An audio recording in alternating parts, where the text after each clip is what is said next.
Alright,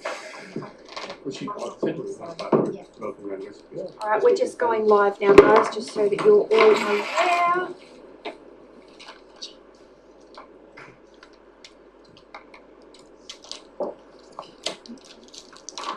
Yeah, we're ready when you are.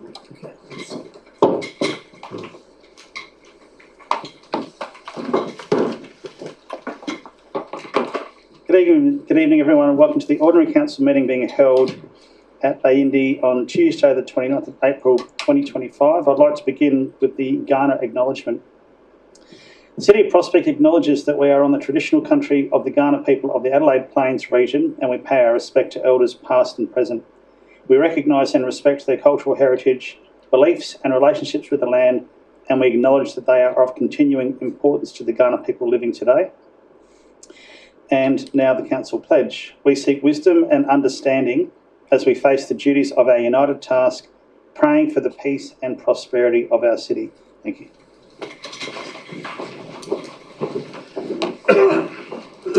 Okay, item 2 on the agenda, on leave there are nil. Item 3, apologies. We have Councillor Christina Barnett and Councillor Mark Standen.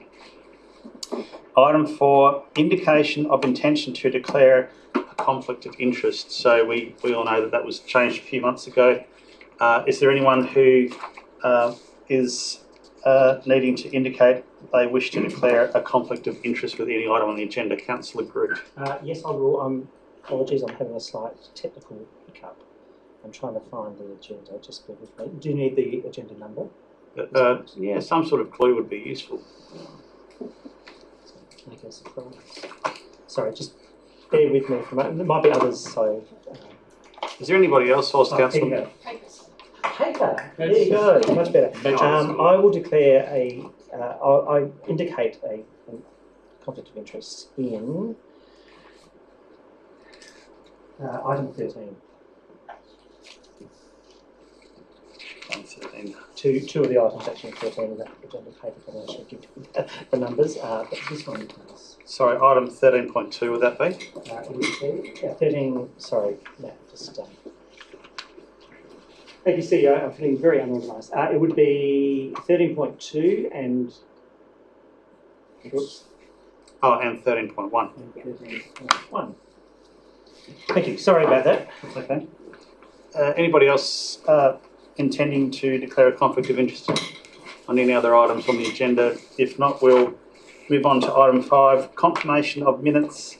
There's a recommendation. We're confirming the minutes of the most recent meeting held on the 25th of March, as well as the special council meeting on the 8th of April. Do I have a mover? Councillor Deputy Mayor Trinh Nguyen, do you want to speak to the motion at all? Do I have a seconder? Councillor Tweena, would you like to speak to the motion? I don't feel like there's a massive need to sum up, so let's put that to the vote. All those in favour? Against? Carried unanimously. Item 6, public question time. Are there any questions from members of the public?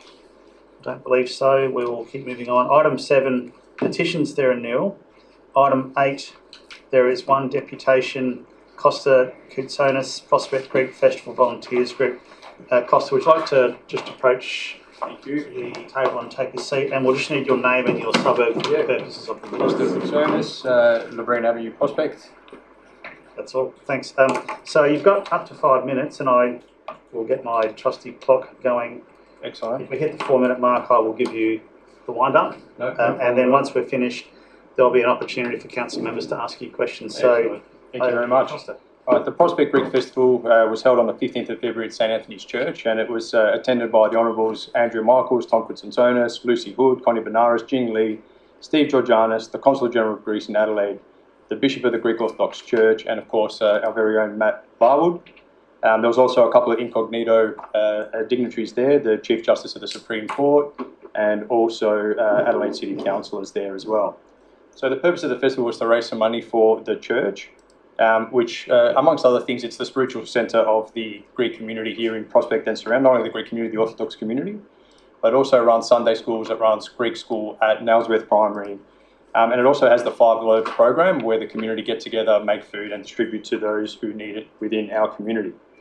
Now, I was part of the volunteer group that was asked to organise and run the festival, and I was thrilled to be asked to do this because it would give me an opportunity, as a new resident being here only 3 years, gave me an opportunity to meet the broader Prospect Greek community and get involved in that as well. And I'm a very proud Greek resident, as you may know from my other deputations. My family and I love it here, and we try to get involved as much as we can with some council initiatives, and I'm currently working as part of the CRG on the PLP as well. So there's actually, you may not know this, but there's actually quite a few Greek festivals in Adelaide. So there's the biggest, which is the Semaphore Greek Festival, which attracts 45,000 people to Semaphore over 2 days. The newest one, which was just held this Sunday, which is the Thebarton Greek Festival, but there's also Salisbury, Norwood, Glenelg, Henley Beach, Cyprian, the Adelaide City Festival, and the Norwood Greek Festival.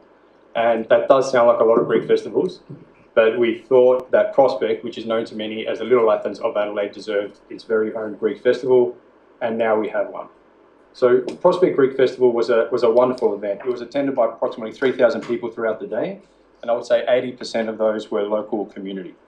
It was also sponsored by both the federal and state governments, as well as a small but very important grant from the City of Prospect. It was also well supported by the private sector, the local businesses, over 20 local businesses giving amounts from 3,000 to 15,000 to support the festival, and we had over 110 Prospect residents volunteer for the event as well, which is a testament obviously to the community that we live in. So we ate, we danced and we celebrated, showing off the beautiful Greek culture to its fullest extent. Almost. We are a late night culture. If this was in Greece, we would have started at 10 p.m. and probably gone to the early hours of the morning. But however, even with the early finish, I was overwhelmed with the joy of watching so many of my friends, neighbours and community enjoy themselves. It was a sight to see the community having Greek street food, dessert and dancing the night away and experience the Greek customs and the Greek philotimo and philoxenia. You may not be familiar with those words. There is no direct English translation. What it means is an appreciation for one's heritage, manifesting love for family, community and country. A genuine willingness to welcome, care for and cherish guests and showing kindness and generosity towards strangers. These are ingrained Greek cultural values. However, as successful as the event was, it wasn't perfect. We had a few teething issues and some issues that us as the Prospect Greek Festival Organising Committee, we weren't happy with at all.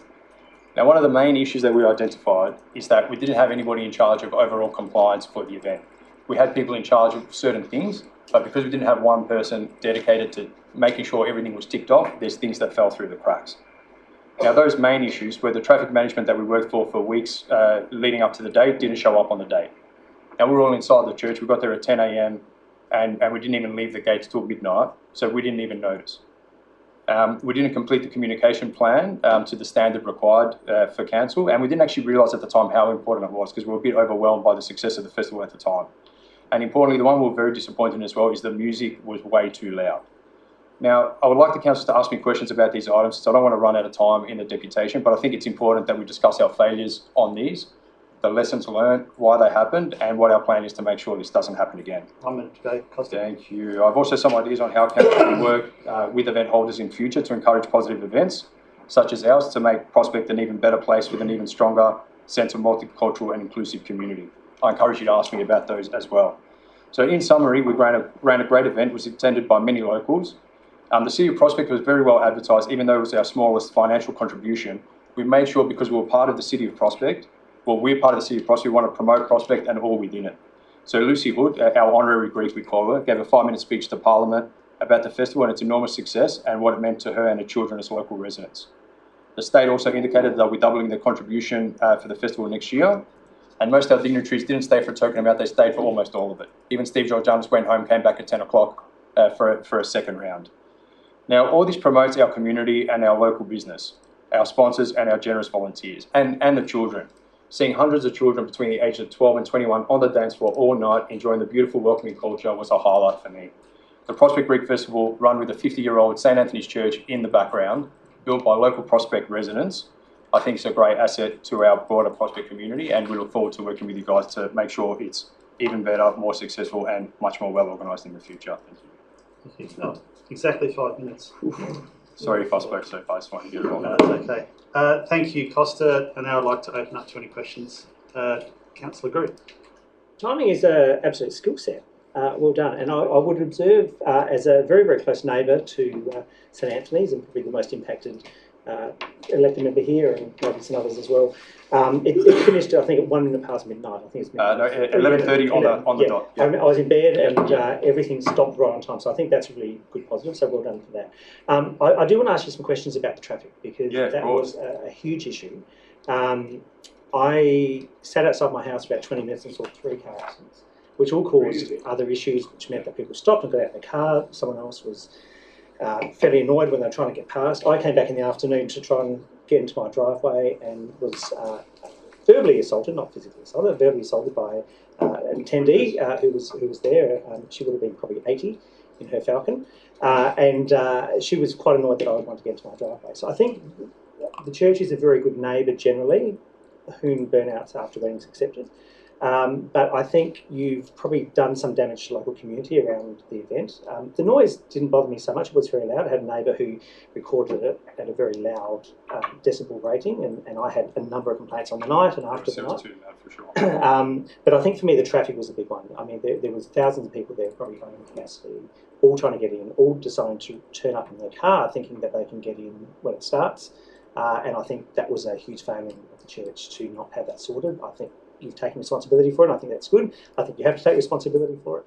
But I'm getting to a question, Mr. Mayor.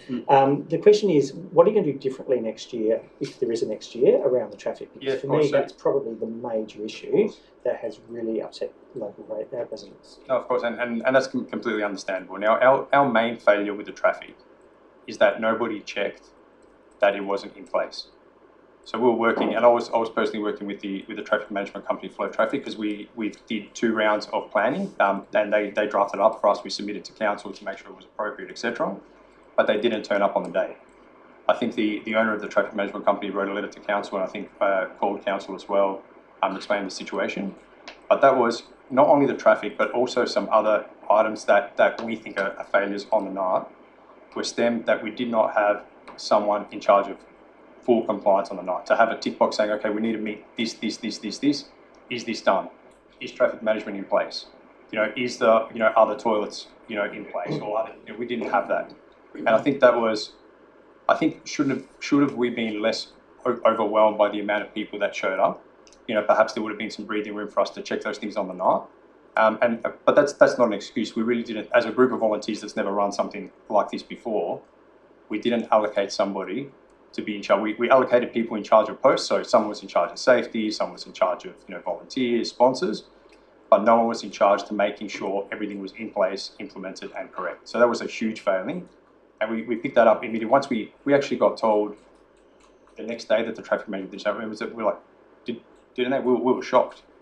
So that I think is a huge one for us. We need to make someone responsible to say, Costa or George or whoever it might be, you are fully responsible for making sure all the conditions are met for running this festival, and that it's running in the way we want to, so we can maintain the sustainability of it in the long term.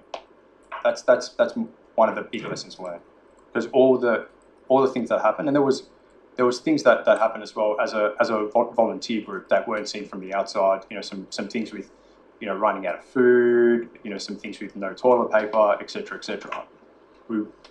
Not having that person be 100% responsible that someone can come to, I think, caused these issues. So that's my answer to that.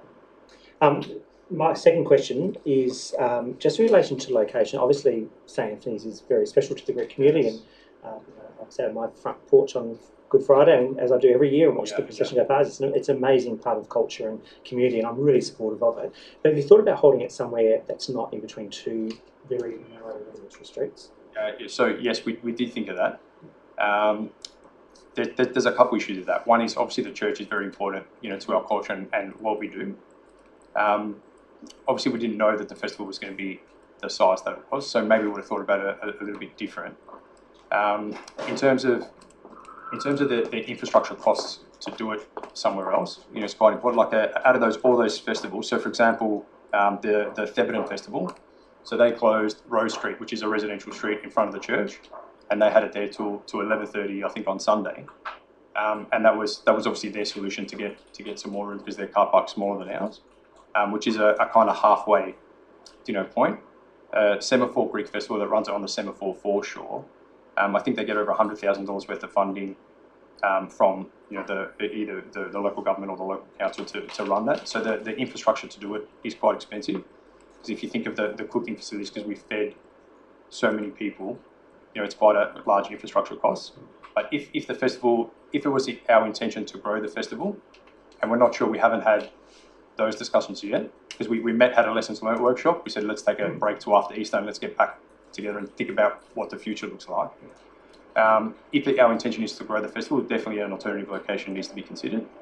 I was originally, when I first came onto the group, I actually suggested, perhaps doing it at Vine Street, but even that's not big enough, because that's that kind of vibe. It used to be run at St Helens Park. So the Prospect Creek Festival was actually run for 25 years and stopped in 2000, and then started again in 2025. And before that, it was run in St Helens Park. But again, the infrastructure costs, we need to really get 20,000 people really to make that stack up. I think as the Semaphore one does. So we definitely need to consider it, but I think we need to decide what the future looks like first. My last question stroke comment would be, if it does happen again in future years, I think residents would more appreciate the roads being closed, because it doesn't deal with that issue of traffic and trying to get in and out. I think that's a much better option for residents. And the other comment I'd make is, if the church was just to at least letterbox Gloucester and Milner, just as a way of saying, look, we know it was louder than we thought, more people than we thought. That's a fantastic idea, actually. It probably goes some way to building that trust, because 100%. I think over the years the church has had an on-off relationship with the local community, largely around weddings and assaults and burnouts and all sorts of things, and it's on the up at the moment. I think this has kind of caused it to dip a little bit, so maybe that could be a suggestion. And we actually, if I may respond to that, as well, because I think that is an issue, and an issue. The church, obviously we try and educate people not to do that, but obviously it happens, which is we're not happy about, because it's not a great reflection of our community. But also what I'm noticing since the Prospect Pub and the gym have opened, it's actually becoming more and more. We're getting more of those things. It's because I live down Labreda Avenue, so I get the people after the gym do the down my street. So I think perhaps, and I don't know if there's certain bylaws or something that can be introduced to severely penalise that behaviour, and I'm sure we'd be the first to help you enforce those, because we don't condone that behaviour either. For another time, there are some ground rules that council established with the church a long time ago around taking bonds and not refunding bonds. There was another incident there on Saturday. Residents are very quick to tell you when it's happening, but that's not directly the church's fault, because you're not driving the car, but it's the church's responsibility because you're leasing out the place for a wedding. So it is a tricky one. It's really not just tricky. in that street. I can't quite say there's a question there, Councillor Green. And the question is, did you have a good day today? I might move on to Councillor Baker, who's been patiently waiting to ask a question. Congratulations on the event. I had quite a few family members who attended, and they said there was quite a line up for the patrons, so it was really well attended. And look, I personally, as a councillor, didn't receive any complaints, so it must have been hyper local. I actually received more for when the North Adelaide football games are on, because obviously you've got loudspeakers and they're residential streets. So one of the things I'm a bit uncomfortable about is pulling out individual community groups. I'd like to look at the policy thing. So I think certainly there's a question coming. There's a question coming. So in regards to our policy and bylaws, what do you think we could do better as a council as far as our communications and engagement at the front end to help with these kind of things? Yeah, of course, and thanks for asking that question, actually, because there is a couple of things. I have run an event at Prospect before. I did, if you remember, the Hellenic Australian Chamber of Commerce event, which I think Councillor Barnett attended, Councillor Muir, I'm not sure if you attended as well, and Councillor Group. And almost a full bench, fantastic. And now the Prospect Greek Festival. Now, what I think, and I know, and I understand that it's been a challenge working for council, because there's so much to do on only limited resources, and that's a common theme, I guess, amongst all councils. But I think one of the things, if in future budgets, if there can be additional resourcing to help with the running of the events. Sit down with the organisers and actually take some responsibility. And a great example of that was, for example, the communications plan. I completely misunderstood what that was.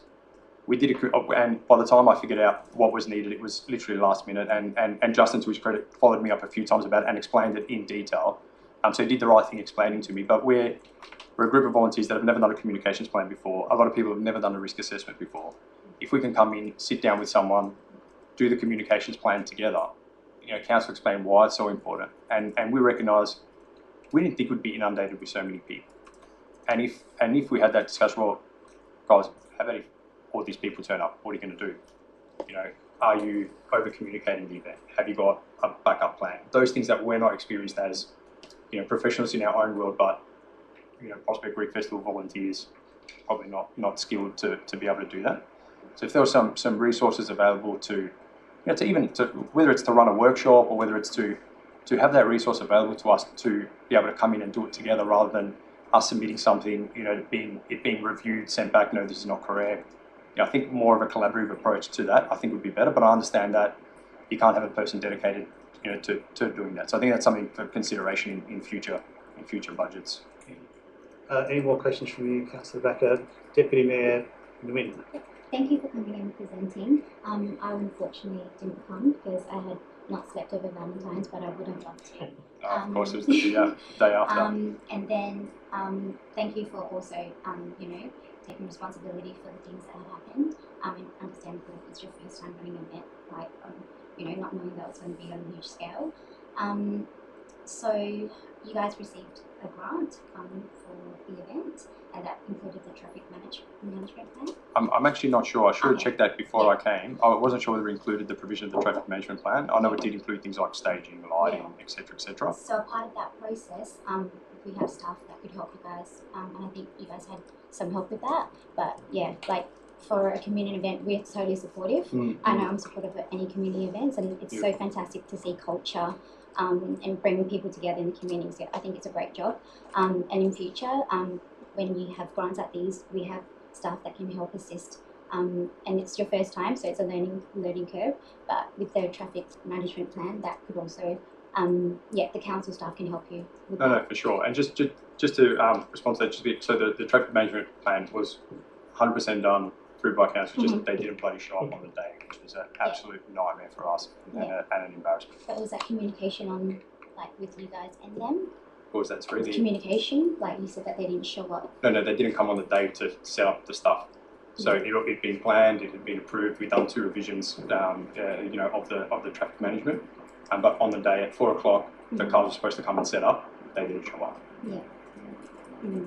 But yeah, fantastic. And thank you so much. I hope I will run a successful event again, with a lot more knowledge and help from your organisation and maybe from council staff. Yeah, fantastic. We definitely learned some lessons. That's for sure. Do we have any more actual questions? I think we've run out of questions. Oh, just quickly. Now, 5 more questions. Councillor Holt, as long as it's a question, It's I'll question, straight to the question. straight to the point. Right. Scotty stuff. For you. Yeah. It's just, you, traffic management company was, you went through the process, didn't turn up. What's your communication been with them since? What was the... We didn't pay for it. That was, one thing. So, because obviously their fee amount was to do the traffic management plan, do revisions and show up on the day. So we obviously didn't pay them because they didn't show up. So that was one thing. We got them to call council and apologise personally, and then we got them to write a full letter apologising to council as well. Okay, so, I just wondered whether it was the payment was to come later, so you were required to pay beforehand. No, they invoice, after the job's done, and then we pay in our. I'm not part of the church executive committee, so I don't know how it works, but they send the invoice to the bookkeeper, and the bookkeeper pays it, but it's done after the event. Thank you. Assuming there's no more questions, thank you, Costa, Thank you. for your presentation. Cheers, thanks guys. You're welcome to stay for the rest of the meeting, Costa, but if you leave. Sunny's for Tuesday special. Okay, moving on to questions without notice. I believe we have a question without notice from Councillor Backer. Yes, briefly. Thank you, Mayor. Just in regards to some commentary in the media last week around long stay parking, City of Charles Sturt were on Breakfast Radio and in the paper about lobbying the state, Tom Cookson Turners, in regards to greater powers for councils, just for enforcement of parking bylaws. I'm just wondering if we're talking to City of Charles Sturt, be it the mayor or the executive, and two, if we have been, is there any move from the state lobbying for those changes? I can answer from my perspective. I haven't spoken with City of Charles Sturt. I might hand over to the CEO to give his view as well. Given it is currently in the public realm at front of mind, is there any intent in the next week or so to maybe get in touch with neighbouring councils to maybe find out a common place for that lobbying? I mean, I don't think there's any harm in getting in touch with our neighbours and doing a bit of a quick ring around just to see what the appetite might be. So we might take that one on notice. And CEO's looking dubiously at me. Any question, Mr. Mayor? No, I'm not. I'm just making a statement, I guess, as much as anything. I'm happy to take that on board, and I'll take it up with the CEO in the next couple of days and test his views on that as well. But I'm happy to take it on board. That'd be great, thanks. No worries. Any other questions without notice? Now we'll move on to item 10, reports for decision. 10.1 is the appointment of independent council assessment panel members. Recommendations on page 4. Do I have a mover? Councillor Nelson, would you like to speak to the motion? Happy to put this one forward. We had some very, very good applications. First of all, thank you to Scott and the team for organising those and for giving our thoughts on the different applicants. We did some really good interviews, and I think that the recommendations here with Yvonne, with her experience the last couple of years, what she's done on the panel, being a very experienced heritage architect. She applied a couple of years ago for the independent chair, and we ended up putting her in there as an independent member. So I think for her to move to the position as presiding member is just a natural step. Nathan's done a fantastic job the last couple of years as a deputy. He's an existing resident of Prospect and really brings that community understanding to the panel. And I think with Daniel, he really brings a really good balance when we do have an apology, we do have a conflict. So when obviously we had our interviews and our debates, there was a close call, but I think with what we're putting forward, I think are excellent applicants and fully support this. Thank you, Councillor Nelson. Do I have a second? Deputy Mayor Nguyen would like to speak to the motion. Jason has said it all. I was also at the interview, and yeah, I think all the applicants, had really the ones that we've chosen, are fitting for the role. But all the applicants were fantastic as well. But happy to support the recommendation. Thank you. Unless there's any further discussion points, we'll have Councillor Greg and Councillor Beckett. Just one. I'll just and I'll ask this question very carefully. Generally speaking, when we have these reports around independent members of a committee, we have a bit of a sense of how many people applied, how many are shortlisted, and how many were chosen. The wording here was interesting in that it said the working party considered that each of the persons interviewed was suitable. So it makes me assume that only 3 people were interviewed because that's what it says. But I wasn't sure whether there were more people that applied than 3. Now, I'm asking this sensitively, and see, I might say this is not the right form to ask this question. I'm happy to take it offline. But normally we get a sense of quantum, shortlisting, we've got the best of the bunch, and I think we have. I'm not questioning the decision. I'm just more interested in the metrics behind it. CEO, is it possible to provide a high-level breakdown of the number of applications? I think there was 4 interviewed. Wasn't there, Councillor Nelson? Yeah, there was 4 interviewed. Do we have an idea of how many applicants were received? I'll be honest, I'm going to have to take that question on notice unless Mr. Pearce can take it. Mr. Pearce, can you answer that question? Chair, no, I have to take it on notice. I recall the applicant numbers were in the double figures. And it doesn't have to be taken on notice beyond that. It's always good to hear that there's lots of people wanting to come and help us with our work, and I think for the people who get appointed, also showing that you beat out a whole group of people to be the preferred applicants. I'll certainly support the motion, there's no doubt about that, but it was just more about that contextual piece. Thanks. So Councillor Beckett and Councillor Nelson. Thank you for taking the time to interview these people, because like I said, it is really important. I'm just interested, again, this might be something to take on notice, and this is just a governance question regarding on notice questions during a council meeting. My understanding through our process is they're supposed to be captured in the minutes. Is that correct or not? I don't think this relates to the topic we're discussing. I was going to ask you a question, so on that. It's not related to the. Okay, well, okay, so I'm going to ask a question, if you take it on notice. It was regards to what is the onboarding process for our new CAP members? Because I know one of the things we did several years ago is we actually looked at a review of what had been approved and what had been built and some of the shortfalls. It was a really good report, probably about 3-4 years ago. But I noticed Mr. McCluskey's not in the room today. I'm just wondering what the onboarding process is for, to give a bit of background. CEO. Mr. Pearce, can you assist with that one? No, I'll take that on notice. Mr. McCluskey would have liked to be here tonight, but he's in ill health. I can say that members do get mandatory training, but what you will often find is that most of the applicants for these roles have already had the mandatory training because they sit on multiple CAPs. So if they're not someone who has ever sat on a CAP before, they do need to undertake mandatory training, which I believe is conducted by State Planning Commission, and that includes things like code of conduct training, which is a separate code of conduct for CAP members.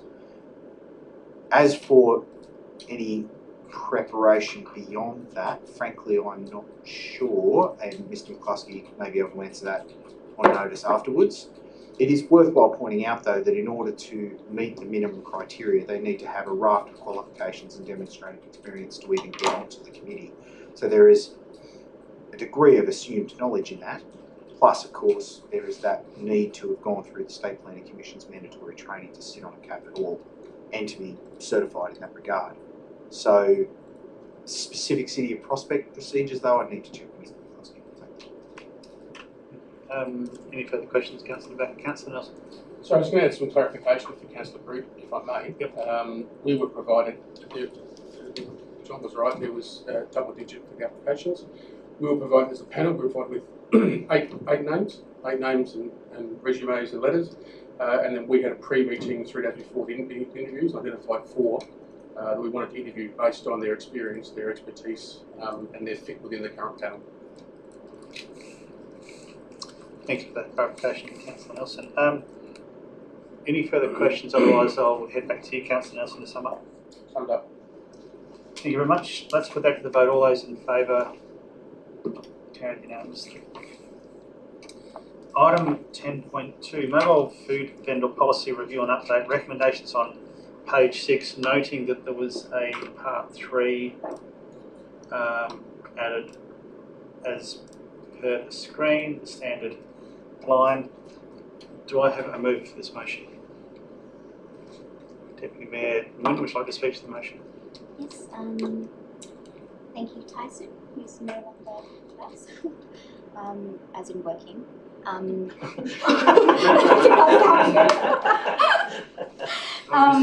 this update. I'm just surprised that we had no applications in the last 12 months, which is quite disappointing. So yeah, I think it would be great for us to do some advertising or marketing in the area for people to bring mobile food trucks. I mean, I think Councillor Tobacco has mentioned many times about the Overland Pass. You know, that would be a great area that we can activate with food vendors. So yeah, like I think it would be great for us to get some applications hopefully in this next year. So I totally support it. Thank you. Do I have a second? Councillor Nguyen, would you like to speak to the motion? I'm happy to support it as well. I think Councillor Deputy Mayor Nguyen took words out of my mouth as well. Like, it's interesting to see that there was no applicants. But I do have a question. I just want to ask: how many vendors? How many business vendors do we currently have on our books? May I ask? Do you mean like from the past, not this year, like in the past? How many applications have we had from Received, mobile? correct. So the question is, how many applications have we had from mobile food vendors to operate in the city of Prospect in the last 12 months, for example? No. Not 12 months, in the last 3 years. 3 years. So yeah. Are any of my staff able to answer that question with any degree of... I think we're going to have to take the one on notice, Councillor. You'll probably get that information for you, but none of my staff have that information. just thinking, just given the amount of events that we run throughout the year, like at the moment, like I know for the Spring Festival, we bring in food trucks in. So are they? They're not. No, they're not captured. They don't They're not require because we're running those events. The policy doesn't apply. So of course we have a lot of mobile food vendors doing business in Prospect at a range of sort of council events, but also things like what you saw in Good Friday, that sort of thing. Whether they're captured by the policy, that's a separate issue. So yeah, I just think that this could be a missed opportunity, and I look forward to opportunities where we can prevent and bring more people in, bring more food vendors in. Thank you. Any further discussion points for Councillor Becker and Councillor Groot? So can I speak to it and then make an administrative edit? Well, is it an amendment or is it a suggestion? depends what it is. Okay, it's just just in regard to the fact this policy only covers food vendors on our roads. I think that's so not DIP roads, our roads, and it doesn't include parks either. So my suggestion for an administrative edit would be to refer to the policies that do cover applying for a mobile food vendor licence on a park, because as a suggestion, because when I went and had a look at the Adelaide food vendor policy this afternoon, it actually is more encompassing. So if you're using it as a user, you can go to their policy and it covers like parks and footpaths and roadways. And I just think we've got to think about the users, and that might come out in the comms material. But yeah, I'm a bit the same. It's concerning that we haven't really had any applicants. And I think we need to be targeted to where they are, because I think 5 years ago, and this is kind of when this eventuated, we didn't really have as big a coffee culture as we did. And we certainly didn't have as big of a demand on some of the residential streets as we do now, given the popularity of some of our hospitality venues. So though I'll be supportive of the motion, I think the policy could be better if it directs it to those other policies. So if you're not applying for this, please apply here, basically.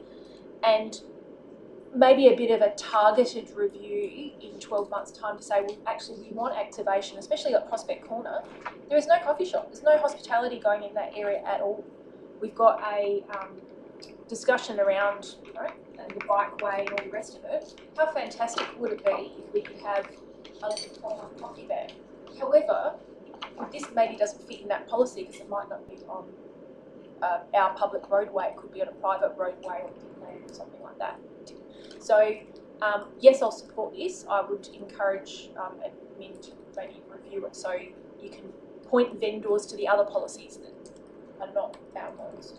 I think that fits as it's a good point. I think it fits okay as a minor administrative It's a couple of dot edit. points. See here if this doesn't apply. And then your other point about a review, I think the staff can take that one on notice and consider that outside this actual policy, if that's okay with you. Considering we haven't had any applicants, I think we need to market it and be targeted about where we want activation. Great. Thanks, Councillor Becker. Councillor Groot. Thank you, Mayor. I just want to talk about item 5.5 in the policy. It reads, a mobile food vending business in the vehicle and or trailer from which it operates must not be situated or parked in one location for more than 24 hours, regardless of whether or not the business is operating. I'm aware, and someone will probably to my left or right, very left and very right, remind me, there was a food trailer that was parked in Residential Street Prospect for some months, if not 2 years. And the advice we got from council at the time from administration was there's nothing we can do. Now, if our policy says there is something we can do, what's the stick that our policy allows us to do if there is a mobile food vending business? I think that would have met that category in one place for more than 24 hours. Good question, CEO. If I can be blunt, Mr. Mayor, that's a question I'd rather not answer because it might compromise our capacity to take regulatory action. Absolutely. Yeah. Okay. Yes. I just think I'm sure no one is reading our policy that had complained to Councillor Nguyen and Councillor Nelson for years about this. I think it's you two, it's in your ward, I think it was, wasn't it? But if I was a resident and I was told there's nothing you can do and I read this is an existing policy, I don't think there's an edit in this particular section, I'd be a bit frustrated. So yeah, some advice outside of the council meeting. Great. Thank you. Any further discussion? If not, I'll head back to Deputy Mayor Nguyen to sum up, if you see the need. Yeah, some great discussion about that, but yeah, I encourage you to support it. Thank you. Let's put it to the vote. All those in favour? Against? Carried unanimously. Item 10.3, quarterly projects update. Recommendations on page 23. Testing the waters on whether there's enough interest to suspend meeting procedures for 15 minutes or we just go straight to the jugular and I'm going to call for a mover.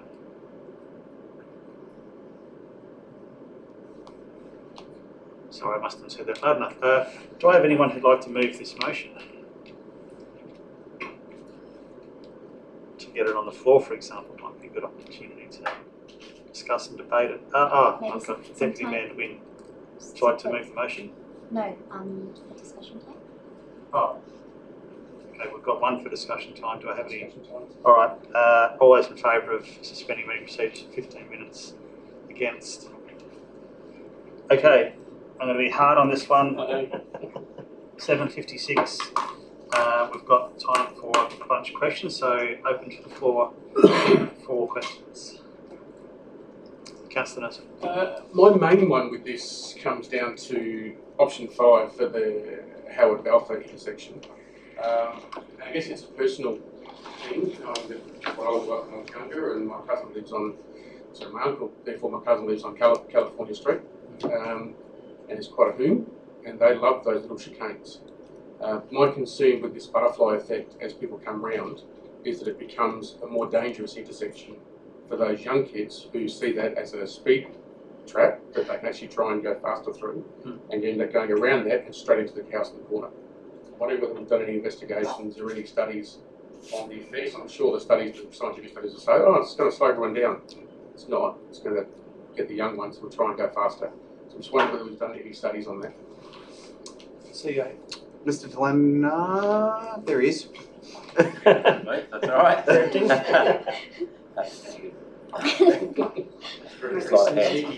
Through the Mayor, I suppose no specific studies, Councillor Nelson, other than the fact relying on the information brought us through consultants. We know one of these devices has been implemented in the vicinity within Walkerville in terms of the Gull wing.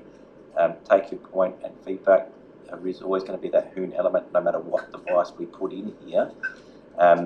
There is a definitely from the engagement we've had with the local community when we were seeking to remove the device, they were concerned about the potential for hoon speeding, and the existing device provides an element of speed reduction because of its design, and that part of our thinking in recommending an option 5 is that this provides for a speed reduction, albeit there is a percentage, a very low percentage of hoons that might take this opportunity to challenge their skills through the intersection. And no matter what we put there, if it's an elevated platform or another driveway link or leave the driveway link, there'll always be an element of hoon driving.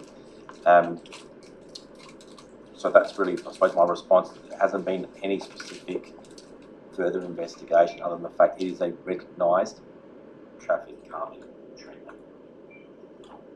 Second question, that one is the houses on the corners, the headlights coming into them, because obviously if the Goulburn comes around, the cars point straight at those houses.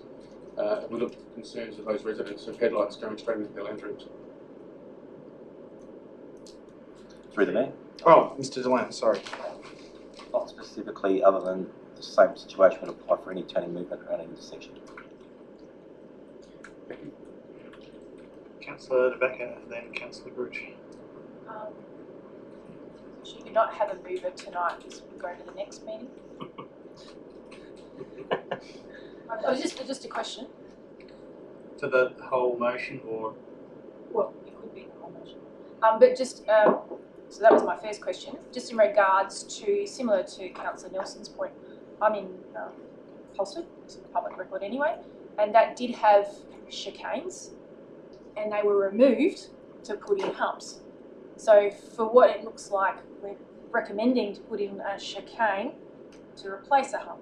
So I'm just really nervous about this. I'm nervous about this whole project anyway. Doesn't mean we need to avoid making a decision, but I'm just really concerned that we're putting in something that the gull wing, does that exist anywhere else in our council area? Certainly. The answer is no. It doesn't exist in this council area, but there is at least one trip that I'm aware of that's been installed in some data terrace. So how is a gull wing different to, I mean, it's probably before your time, Mr. Helena, but different to a chicane? Because certainly that was something that was seen by drivers as a challenge to zip through. What's the difference between a gull wing and a chicane? I'd like to address, if I may, the fact that we're dealing with a T intersection specifically, not a straight piece of road, which is where you would ordinarily see, for example, there are many areas in Adelaide which you would have driven through where they have those chicanes. I know some a lot in Holdfast Bay in particular, they use them a lot over there, where, you know, in a long residential street, they will put those chicanes to slow traffic going in a straight line. They don't put them in T intersections. What we're dealing with here is the treatment of a T intersection, which is currently sort of has that funny chicane treatment, but it used to be a straight T intersection, and indeed under the current paving and treatments is still a T intersection. I think the big challenge that staff have had here, members, is that this has been a controversial issue for a number of cycles of council. It originally led to a decision by a previous chamber to go from a standard T intersection to what the current treatment is now, which has created some challenges in particular for residents turning left and residents turning right from the northbound lane into what is Balfour Street. Whereas we're trying to do something that goes still addresses the original issue as it existed, but doesn't recreate the existing problem. And I think staff are trying to find a compromise here. We accept that there's no perfect solution, and we understand that members are in a similar position. And I think that's the challenge you need to grapple with. Is the existing solution the least worst option? Cost, benefit, safety, everything else? Is the gull wing the least worst, or indeed an alternative option such as that? You know, one of the others referenced in the report. Sorry, that's okay. Does that answer your question? Yeah, it's kind of just understanding the difference between a chicane and gull. Councillor Rich. Thank you, Councillor De Backer stole some of my thunder. Just going back to something that Councillor De Backer mentioned or referenced, we moved a motion to change the Halsted Road chicanes because they were actually illegal. That you couldn't actually put your car on a almost 45-degree angle to the footpath. Now, I can't tell what angles are with the gull wing, I don't know, but I think it's a really valid point that the reason we got that motion up was based on a legal as much as a safety issue, and so to recreate a potential legal safety issue down the track is probably not the best idea, I don't think. May I just ask if we can take, when we vote for it later on, if we can take it in parts? So that would be useful. And I guess for me, the principle I'm trying to work on is what are we trying to solve with this? We're trying to improve safety, we're trying to slow traffic, and I think, and trying to do it as cheaply as possible. And I'm not sure we've met all of those three criteria. It's $250,000, which is equivalent from a cash perspective to about a 1% rate increase, or 1% of our rates. Safety, the report says there will be lots of on-street car parking. Oh, sorry, no, well, it does say that, but also talks about speed, that the proposal may increase vehicle speeds on Howard Street, slightly above the speeds associated with the current layout, which I think is true. So there's a safety aspect there and a speed issue. And I just think it has, look, I really feel for the administration because we kick you from pillar to post with this one, and we never land a decision. I'm not supportive of it. The feedback I got early on was that, sorry, I'm in debate now, but feedback I got early on was don't change it. The consultant didn't recommend a change. It was only on the moving and the seconding of the existing and a former elected member that actually got changed into the report, and the consultants had to consider it. It wasn't a recommendation that they actually restore it to a T intersection. So good luck, administration. I don't know what the decision will be tonight, but it's I just don't think we're solving the problem. That's the difficult thing for me. So I think there's a question there somewhere. Well, it's not a question. No, it's not, that's true, open yeah. debate, so discussion, debate. You'll just hear it all again in a minute, that's all. We have a few more minutes left if there are any more Just a clarifications. couple of things on that design. That median curb separation, is that a raised sort of thing in the centre of the road there? The grey part, median curb separation. You've got the curb protuberance island, but what is that? What's in the centre there? Is that just white lines, or is that a raised separation in the centre of the road? Mr. Delaney? Sorry. So through the Mayor, Yeah. obviously we're referring to option 5 and the Yes. page 66, the concept plan. Yes, sorry. Yeah. So as it's marked up there, that's showing a solid concrete median curb for a portion of the deflected, the radius, the deflection, at either on Howard Street at either end as you approach the intersection. So it's solid concrete Right. island, and the curb protuberance island would be equally a solid concrete mass that would be elevated from the roadway by approximately 100. The curb to allow for the heavy vehicles to roll over as they're going through. So that the one in the raised bit in the centre of the road, that in itself create a sort of a traffic dislocation. So you really have the two things. You've got the winding or the bend in the road, and you have that raised concrete centre. So. No, that's it. Sorry, that was just confirmation of a couple of things.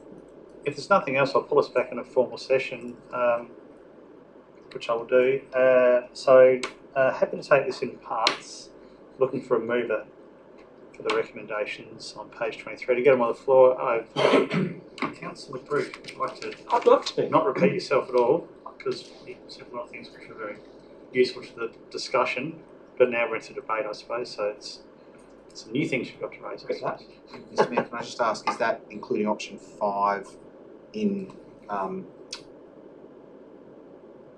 option 3? Actually, good point. I'll withdraw. Yeah, I wasn't going to vote for it, but I'm just aware if no one else is going to vote to get on the table, I'll do it. Maybe I'll give others an opportunity. Would anyone else like the opportunity to move it to get it on the table for discussion and debate? Councillor Holt would like to speak to the motion. Well, I know it's been a bit of a hot topic, and there's a lot of difference of opinion here, but I think it does need. I'm happy to have it to go to the vote today. This has just been in the process for so long. I'm not seeing the problems that some others are in regards to that option 5. I think there's a definite. I'm not seeing. I mean, we're always going to have hoons, but I think that bend in the road, I'm not seeing an issue with, say, lights going in. That does apply wherever you have an intersection or a bend in the road. I think the two elements of that goal or the bend in the road would slow traffic, and I think that raised centre curb, or what do you call it, separation, would slow that traffic down. I'm actually not having too much of a problem with this T junction at all, so I'm actually happy to move it and go with it tonight. Thank you. Do I have a second? Councillor Nelson. Yeah, I think a second. I think I want to start with saying amazing results on the Livingston Avenue, guys. That road now looks amazing. So I think you've done a great job. Coming under budget was just a fantastic effort. Obviously, we had a number of meetings down there with a few residents, but I think from recent feedback last week, they're very happy with the results. So well done to the team. Steve has a little smile there, which is good. And it's actually really good to see a lot of these projects now coming in under budget. So again, great job, Sam and the team, for actually bringing things under budget. I know when I first joined council, everything was going over budget, and it's great to see these things finally coming down. I think on the part 3 there, I won't be supporting that, and I think it's just the fact that I haven't seen that many complaints for what is currently there. I think we haven't really worked out the best resolve. I think some of the other things we have there just aren't suitable for what we have. I think we're trying to address a problem that doesn't currently exist. So I won't be supportive. I'm glad we're taking it in parts. Won't be supportive of option 5. Whether it's getting rid of that altogether or whether it's leaving it the way it is, I think we probably need a bit more time. We need a few more options. But for everything else, guys, very well done, and I think you should all pat yourselves on the back. Thank you. Any further discussion? Any points that haven't already been made? Councillor Grove. Never say that. I was just also going to point out that this report is much more than just that particular project that we've been talking about, and I just want to comment on the Prospect Tennis Club development. I thought the drone shot is fantastic. Really good opening. Sam did a great job, as did the Mayor, and we had lots of people there talking about that opening. Just well done on getting that sorted. It just happened so quick, and I was really impressed. We had the Anzac Day dawn service there. It was a little tighter with the space not being there, but not as bad as I probably first thought. So that kind of all works nicely with each other. In terms of Howard and Balfour, I'll try not to repeat what I said earlier, Mayor, but I do want to say a couple of things. One is that if we're trying to solve, we need to make sure we're solving the right issues with whatever we do with this site. And I don't think the proposal in 5, and probably some of the others as well, frankly, meet that requirement around safety and around speed and around cost. A reminder that a decision tonight to approve this is a 1% cash equivalent of a rate increase. Well, not a rate increase, that's unfair to say it's a rate increase, but 1% of rates will go towards returning this to a standard T-junction in some description, which will, by the report's author, suggest that speeds will increase, we lose on-site parking. There's also the issue of a significant tree that we have to, I think it's this one where there's a significant tree, is that, can I just ask that as a question, am I getting this mixed up with another item? Is there a tree that goes in this one? See that. Mr. Glenn? So there is a tree that is in the impact zone, not aware of it actually needing to be removed.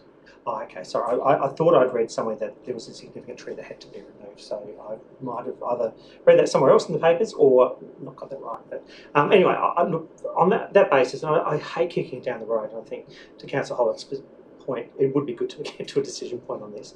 I just don't think we've got the right decision, and I think we either make a wrong decision or we spend more time getting the right one. There is angst in the community about it. I've not heard complaints. The only people that's ever spoken to me about this have been don't spend the money making it a racetrack along Howard because the speeds will just increase. And I suspect that a council in the future will be coming back to this and talking about the same issue and saying how to reduce speeds along Howard. Anyway, that's what I want to say. But well done on all the other activity in the report. I don't want that to be overshadowed by this one particular issue. So well done to CEO and Director and team. Thank you. Any further discussion, any points that haven't been raised already? If not, I'll head back to Councillor Hollett to sum up if you see the need.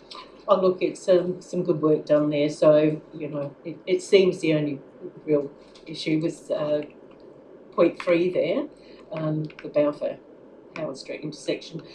So, look, I see support for all the others, but I still do think this has been going on for years. I think there's been the consultation with, you know, those residences close by, and it's just been going on for a long time, and lots of discussion. It's been brought to this table a few times where we've looked at these options. I am going to support this. I think, there are no red flags here for me.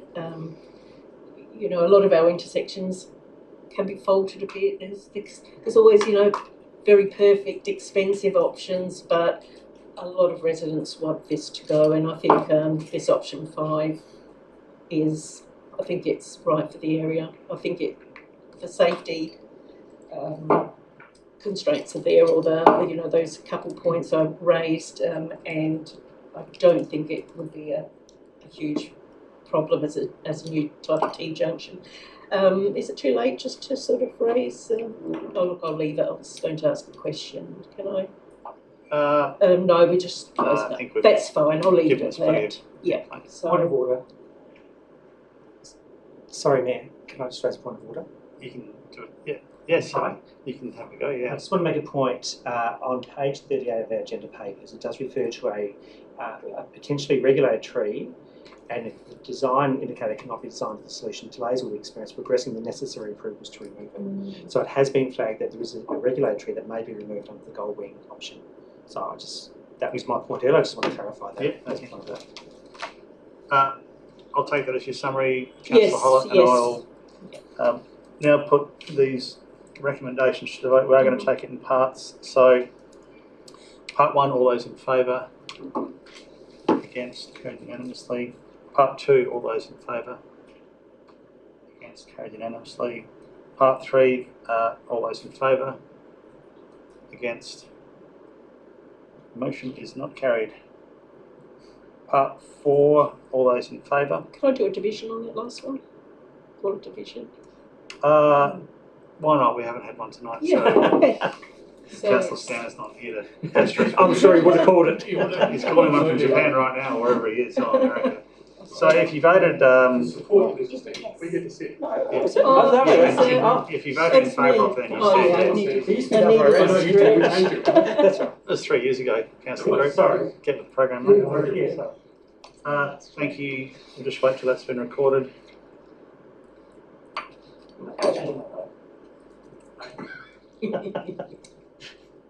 Moving right along to part 4, all those in favour? Against, carried unanimously. Part 5, all those in favour? Against, carried unanimously. Thank you very much for your contributions. Item 10.4, third budget review, recommendations on page 67. Do I have a mover for this motion?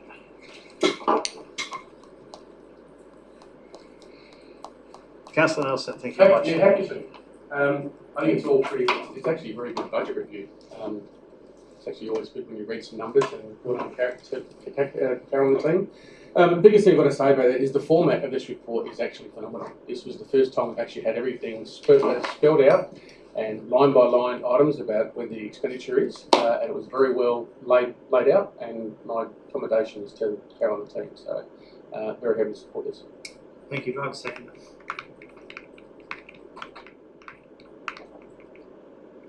Deputy Mayor Nguyen would like to speak to the motion. Yeah, I'd like to agree with what Councillor Nelson said. Yeah, it's been laid out, and it's clear for me. I'm not really good with numbers, but seeing everything put out and amounts for each section, yeah, and I'd love to see if there's savings that we've made as well. So this was a fantastic report to read. Thank you. Thank you. Any further discussion? Any points that haven't already been made? If not, I'll head back to Councillor Nelson for summary. With that being the case, I'll put it to the vote. All those in favour? Against? Carried unanimously. Item 10.5. I'm going to recommend that we suspend meeting procedures for 30 minutes should we need to. Can I get a show of hands? Okay, meeting procedures suspended until 8:32. Open to questions. First of all, if there are any questions regarding any of the points, let's go through them. So let's go through A, B, C, and D. So let's talk about capital projects first. Are there any questions or views around amendments or discussion around capital projects?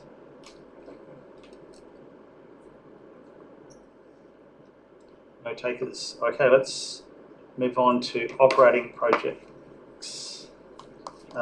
Any questions regarding operating projects as identified in attachment 3?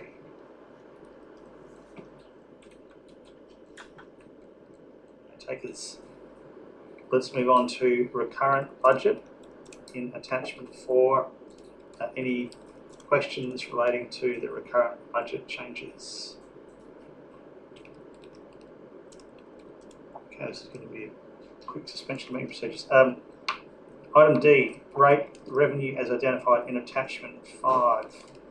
Any discussion points regarding that? Councillor Nelson. All very quiet. I thought I might just say something. Someone's going to say something. Yeah, we've got 30 minutes. One thing I'd like to raise for this one is, and I've been obviously a big advocate for the vacant land rate. We've obviously increased that. That's one of the biggest increases over the last couple of years. But I think we still have some areas around there where I want to try and avoid land banking. And I do note that that's the sort of standout, the rate we have for the vacant land for residential is sort of a standout independent rate. I'd like to recommend we increase that to be in line with the commercial rate, to bring it in that way. That will only have us with 2 basic rates for that, and to bring the vacant land for residential in line with commercial and industrial rates. I think it's about a $200,000 number that we receive from the residential vacant rates. So I'll obviously increase it. The sum is probably $50,000, $60,000. But I think it's just something that we want to obviously try and avoid land banking and promote people actually building on their land sooner rather than later. So we'll note that. Any further discussion on that point or any other aspects of the rate revenue, Councillor Backer?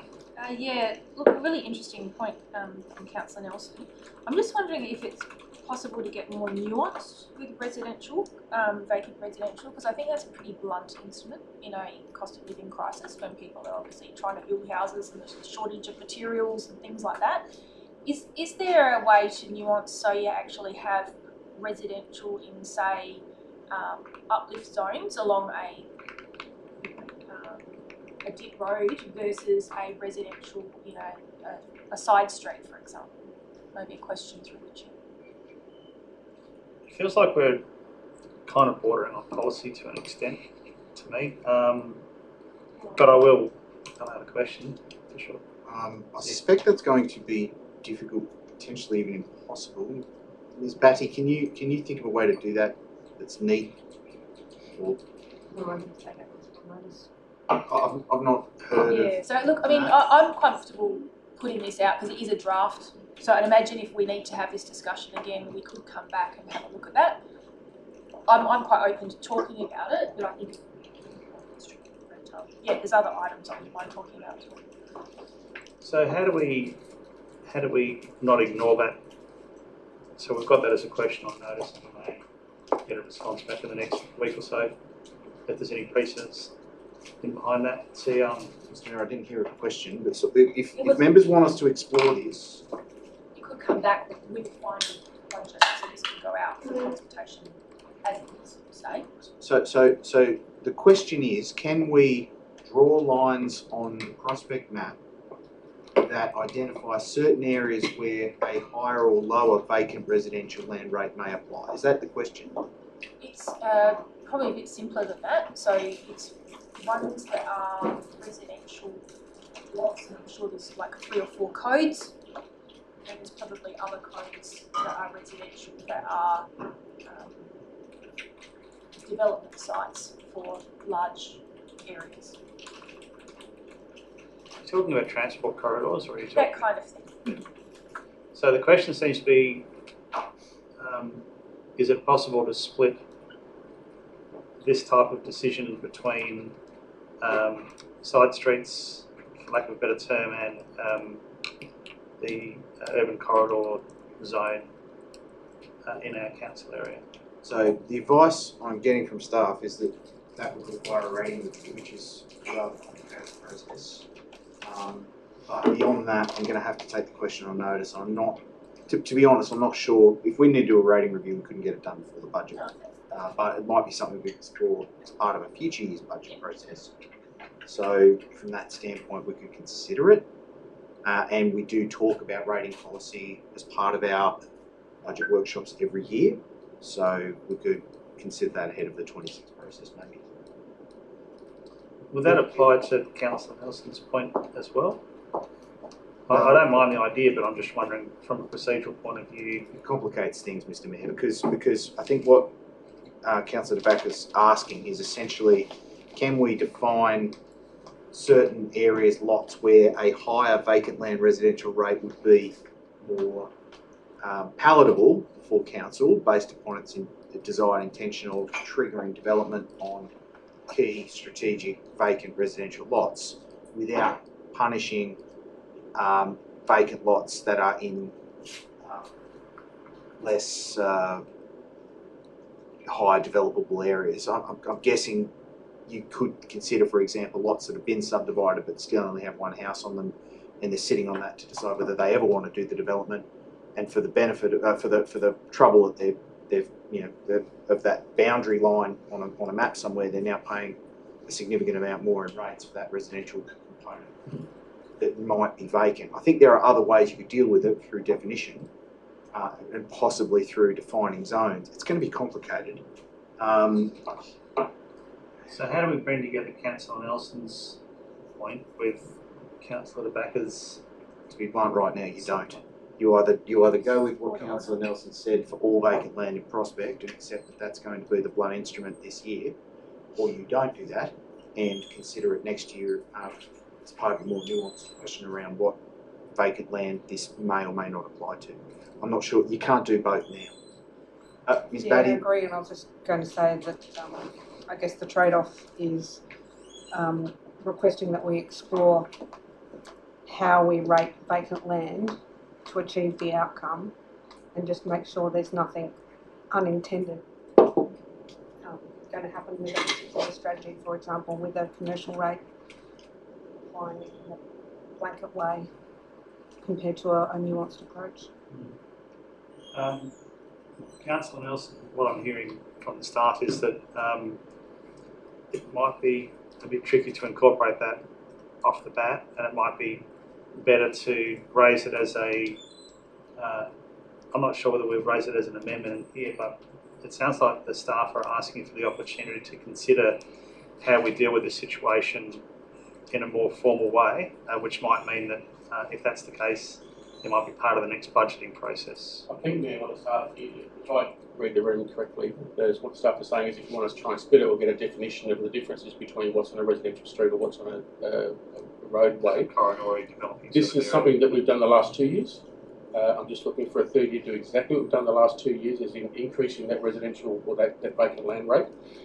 We've been increasing the commercial and the residential at the same time, but commercial's just raised higher or faster than the residential rate.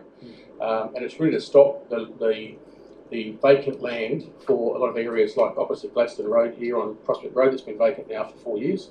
The corner of Regency and Prospect Road, both those are rated to residential or deemed as residential and have just been left vacant because the developers just don't care.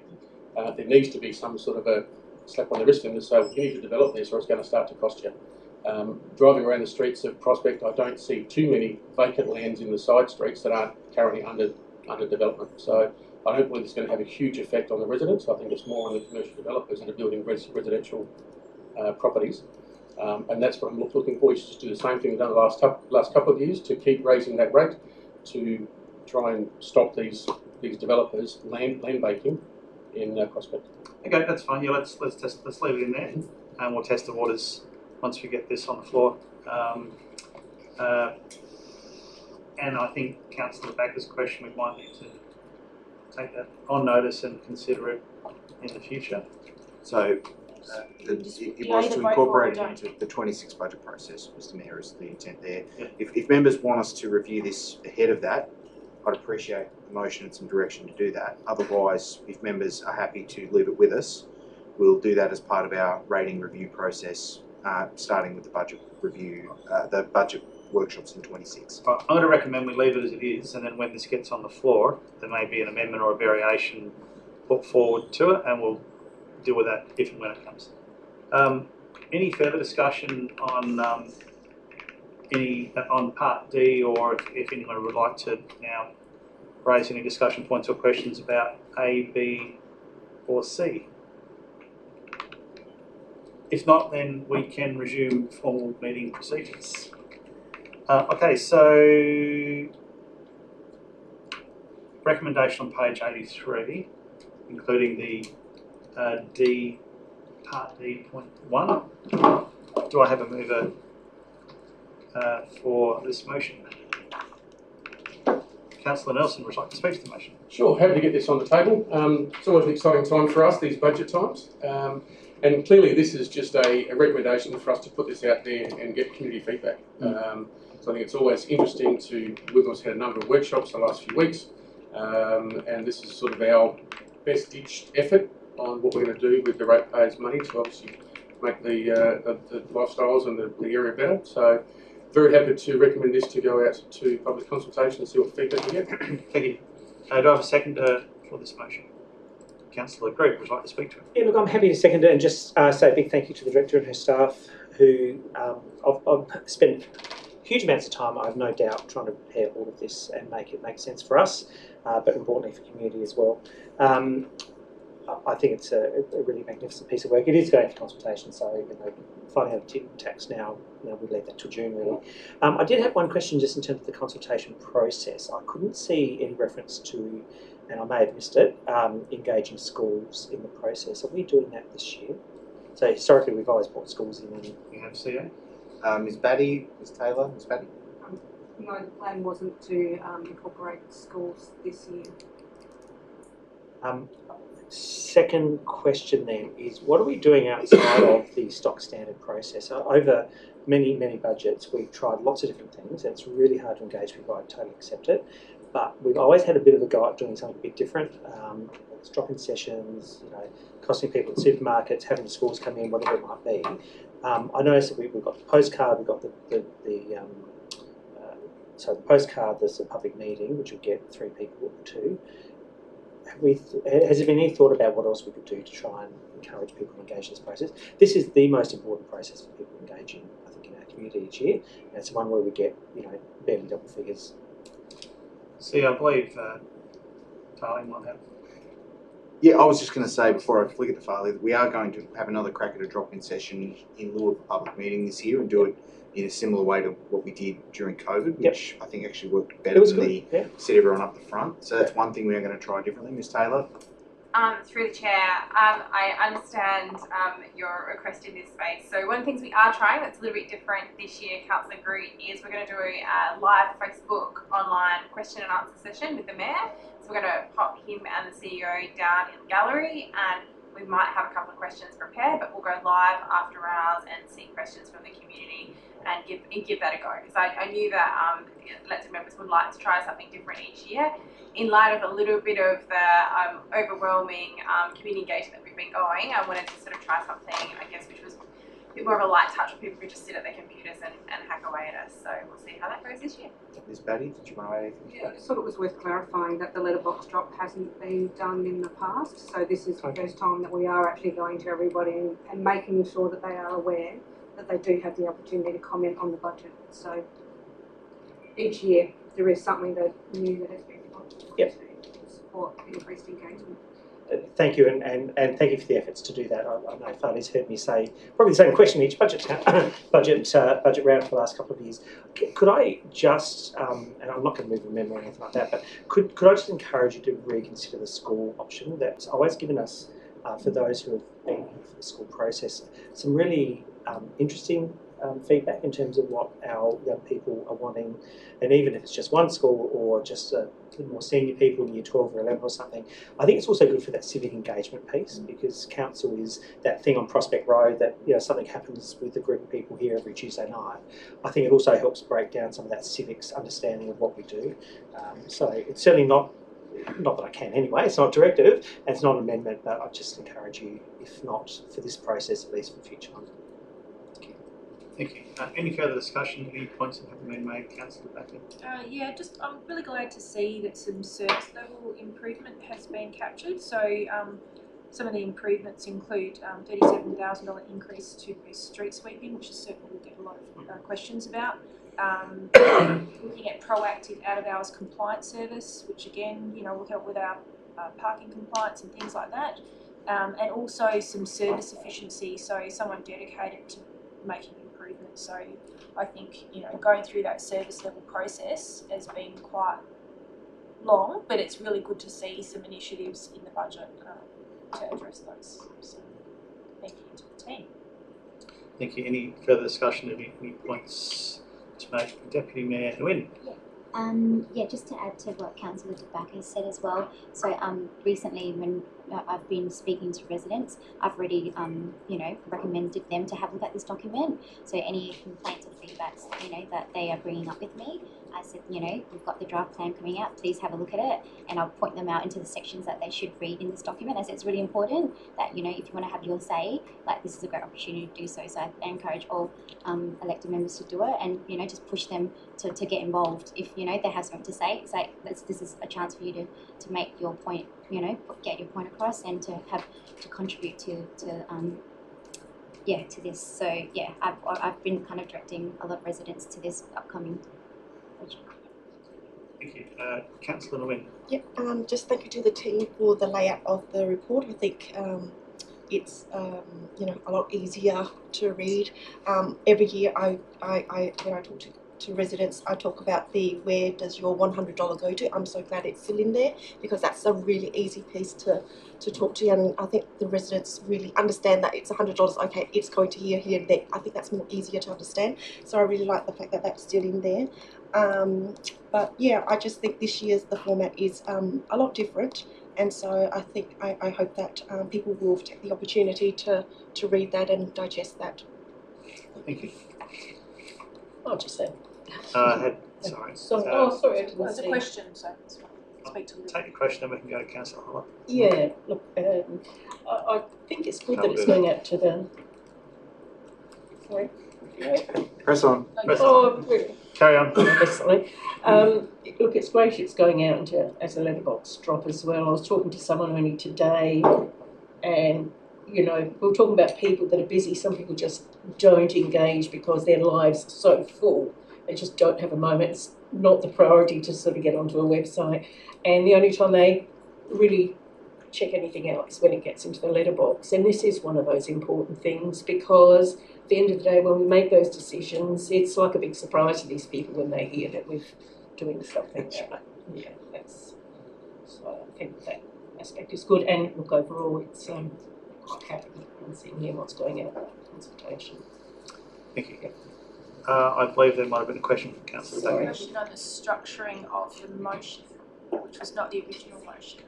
Is it possible to structure D in such a way that we can vote for D in supporting 5 with the option of supporting 3? Taken in parts? So you would like to potentially change increasing the rate of vacant land to a part 6 of the recommendation. Is that what you're suggesting? So then you might be asking to take it in parts. Is that where you're going? So you want to separate it out from 3D1. Yeah. So there's obviously other parts of attachment 5 that I'd support, but not that point, if you know what I mean, because we haven't actually voted on that. But that seems to be putting up. We haven't voted on it. That's what we are going to vote on in a minute. I'm just, I think you're asking, I think you're saying that you may be happy with other aspects of attachment 5, however, you may not be happy with D.I, in which case I would suggest that we pull it out and make it a separate part of the recommendation. CEO, am I heading in the right direction here, or would you suggest an alternative plan of action? Ideally, perhaps should have been raised as an amendment, but putting that aside, I think the only way to deal with it now and achieve the result the member wants is to repeat the wording in 3 proper, add that to D and I, separate that out and take the whole lot of parts, which is messy. Alternatively, because that's the only way it's going to make sense as far as I can tell. So you don't like my suggestion of pulling an I out and making it a part 6? Because that makes sense as, I think that makes sense as a standalone. So then have a point 6 that says increase the, so remove the including the following amendment, and then have point 6 that says something like increase the rate of vacant land to align vacant residential land to align with the commercial rate in attachment 5. Yeah, that's the challenge I've got with it, is that you will have, the two are at cross purposes. You've adopted attachment 5 in point 4, and then by attempting to amend attachment 5 in a later point, it's a bit confusing. I mean, I'll know what you're talking about, but I'll get it.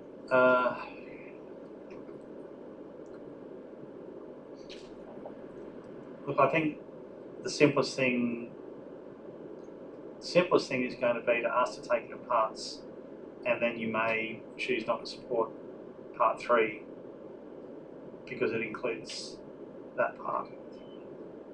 I can't do 3A, 3B, 3C and 3D. I can just do 1, 2, 3, 4, 5. Can you put, I know this is playing around with stuff, but could you put increasing the rate of vacant residential land higher in the order of things as opposed to part 6? Bring it ahead of part 3. Well, all this, Mr. Mayor, depends upon the indulgence of the mover and seconder in any event. Well, if you want to do, if the mover and seconder are prepared to support it, I still believe the cleanest way to deal with this would be to remove 3D completely and replace it with another point that says something like, having considered item 10.5, budget long-term financial plan endorses, rate revenues identified in attachment 5. That's going to be difficult, isn't it? Because then this is where I think an amendment would have been, I'm not sure it can be achieved cleanly. So we've passed that point now, unfortunately, because you have spoken. So I don't think we can do that. I think that I'm happy to take it in parts, and then you'll have to make your decision as to whether you support part 3 or not, including that point. So I am going to take it in parts. I will confirm that there's no more discussion, but head back to Councillor Nelson to sum up. Yeah, I actually may say but I look forward to this every year. I've only been through 2 budget processes. Unlike Councillor Gregory, he's been through 12. 14. But this does actually, I do get a lot of calls about the budget process, and I enjoy taking the time to sit down with residents and explain parts that they don't understand and to justify the decisions that we make. So I do very much enjoy this. And I thank Councillor Tobacco for raising the point about the differentiation between different residential vacant lands. I think this is the right thing to do, and I think that what we're doing here is really bringing things into line, and I fully support this and hope that it gets through, and look forward to the feedback from the communication. Thank you. So we will take it in parts. Part 1, all those in favour? Against? Carried unanimously. Part 2, all those in favour? Against? Carried unanimously. Part 3, all those in favour? Against? Motion carried. Part 4, all those in favour? Against? Carried unanimously. Part 5, all those in favour? Against? Carried unanimously. Moving on to reports for information, which can be taken on block, unless anyone would like to pull out item 11.1. Anyone like to pull out item 11.2? Great. I'll move on block. Thank you. Seconder? No discussion, I believe. We'll put that to the vote. All those in favour? Against? Carried unanimously. Who seconded that, sorry? We had Deputy Minister Wynne. Okay. Item 12, general business. So 12.1, council member reports and briefings. We've received one from Councillor Nelson, and that seems like it. 12.2, motions on notice there are nil. Questions with notice there are nil. Urgent motions without notice there are nil. Late reports there are nil. So that brings us to the close of the ordinary meeting. So we will now stop the recording.